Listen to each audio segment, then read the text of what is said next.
রাধে রাধে বন্ধুরা, তোমাদেরকে কালকে বলেইছিলাম অলৌকিক গোপালের কথা, আর এই হলো সেই অলৌকিক গোপাল। আর এই গোপালের মায়ের মুখ থেকেই শুনে নাও তোমরা কিভাবে এই গোপাল সোনা তার বাড়িতে এসেছে। আগে দর্শন করিয়ে দিই বাকি গোপাল সোনাদের, তোমাদের তো বলেইছিলাম এটাও একটি গোপালের পরিবার।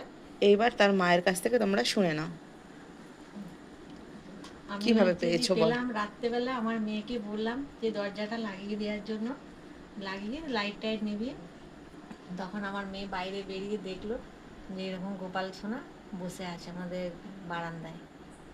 না, তোমাদের গেট টেট তো লাগানো ছিল? হ্যাঁ, আমাদের গেট সব লাগানোই ছিল, মানে চাবি হঠাৎ দেওয়া। করে যখন হঠাৎ চাবি করে, দিয়েছো তখন দেখতে না পাওনি? না না, আমি যখন রাতে কাজ সেরে যখন বাড়ি ঢুকলাম, ঢুকে চাবি টাবি লাগিয়ে তখন হচ্ছে মেয়েকে বললাম যে বাইরে চাবিটা লাগিয়ে তুই গেটটা লাইটটা নিভিয়ে দে। তখন মেয়ে যে দেখছে বাইরে গোপাল বসে আছে বারান্দায়।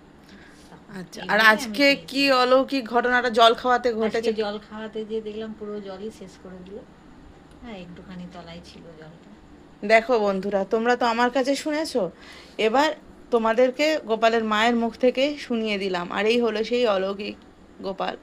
এবং সত্যি কথা বলতে এটাই মানুষের ভক্তি, মানুষের ভালোবাসা আর সেবাতেই কিন্তু ভগবান সাড়া দেয়।